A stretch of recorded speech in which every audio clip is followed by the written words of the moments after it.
What is up mga eyeball? At ayun, wala namang masyadong bago. Wala silang bagong inad. So ito lang ginagawa natin dito.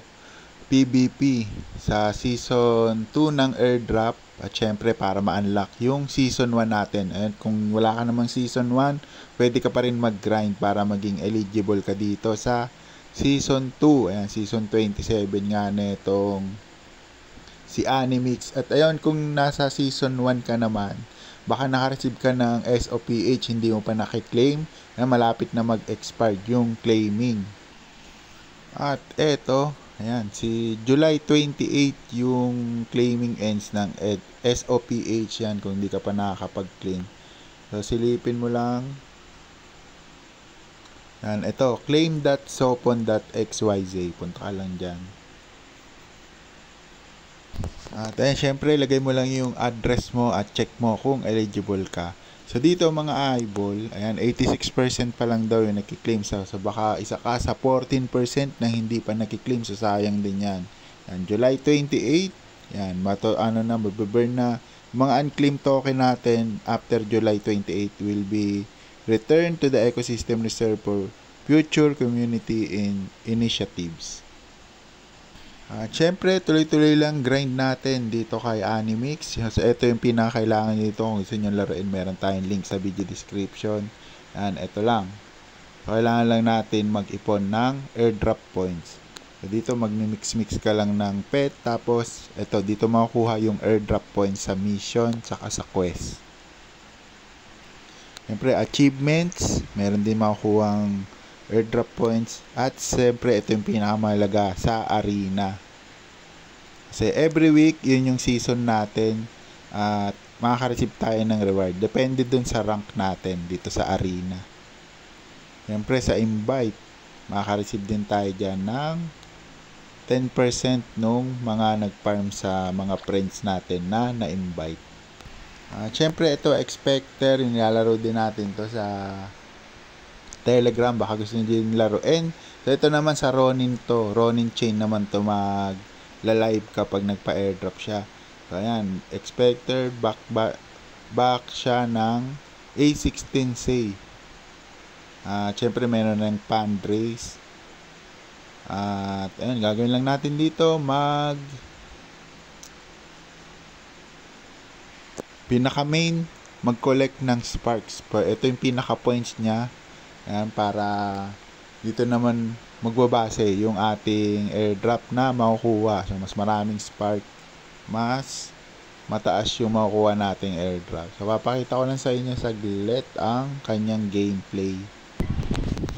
So, yun. Eto mga eyeball, ito yung pinakailangan natin. Automatic siya na nag-generate ng spark points. So, i-claim lang natin siya. So, syempre, pag napuno yan, hindi na tayo makaka-claim. Hindi na siya mag-accumulate. So, dapat, bago mapuno, claim na natin. So, tap nyo lang. At, ayun. Ito, yung spark points natin. So, ito, mga bagong labas lang din. Yan. At, syempre, pinakailangan natin. Ito, magpataas tayo ng stage. Ito, punta tayo sa lobby. Tapos, try natin. Stage 1 lang para mabilis. So, ako nasa stage 11 pa lang ako. Stage 11. So, mahirap yung kalaban. Mamaya, tuturo ko sa inyo naman kung paano yung ginagawa kong technique para makaangat tayo ng stage. Kasi, mahirap siya. Hindi siya pichu-pichu lang na laro.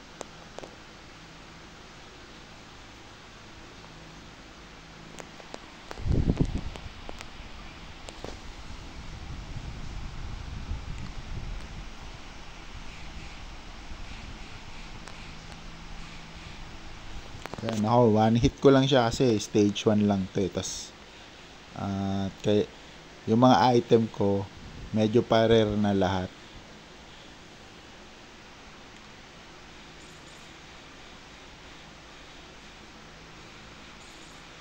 So, sa akin, wala namang problema kung mag stage 1 kasi may kinukuha din akong item dito. Yung mga nakaraan, puro stage 1 lang ako eh.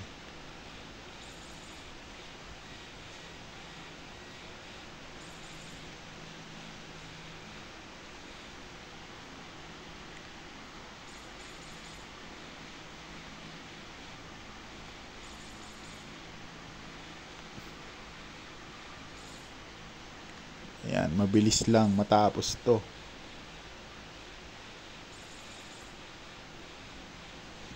So yun, dito every laro natin nagbabago yung combo ng mga skill.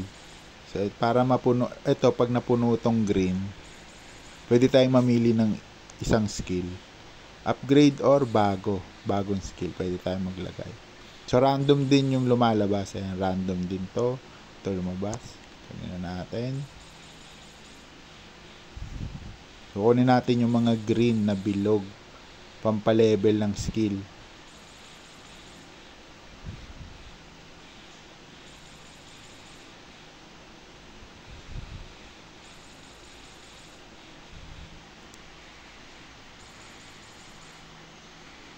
At ayun, lumabas yung magnet. So yung magnet, kukunin niya lahat ng pampalevel ng skill.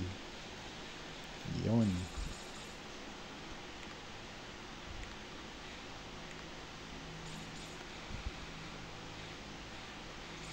Siyempre buhay. Yan.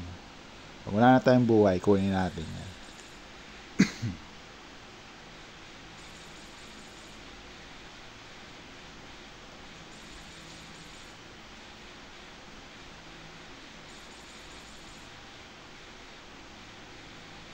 At yun, meron ulit tayo. So yan na yung boss. At yan, saglit lang sa atin yan. Ayun. Ayun. Kunin natin. Dito na natin siya. Dahil malambot lang sa atin yan. Boom, patay. So ganun lang mga eyeball. So dito hindi naman infinite yung paglalaro. Kasi meron lang tayong 6 na game. Tapos nagge-generate yung energy uli. So ito makakuha tayo ng mga item. So ito gold, XP. Tapos ito yung mga pang-upgrade naman to ng item. So ito nakakuha tayo common na hat.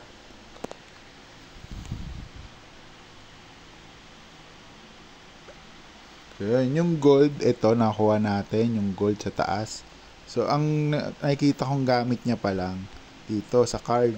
So ito bago lang to, parang ilang araw pa lang to nilabas. Magdodraw lang tayo. Tapos makakabunot tayo ng passive skill. Ayan. Mabunot lang. Crit damage. Level up. So baka dito, dahil dito makakaangat na tayo uli ng level. Kasi level 11 pa lang. So dito nakakuha rin tayo ng item. So dito naman yun. Ayan. So eto, para mapa-level natin or mapataas natin yung tier ng item, katulad nito, syempre common. Ito common. Normal, yung nakuha natin. Tapos ito pala yung common, yung green. Magic, pero ito common yan. Normal, common, tapos ito rare. Yung mga blue. Siyempre, yung sunod dyan, yung kulay, siguro pink ang sunod dyan kasi kadalasan naman sa game, ganun yung kasunod-sunod na item. So, yun yung epic. So, dito para makapag-common tayo ng item, siyempre dapat pare-pareha sila.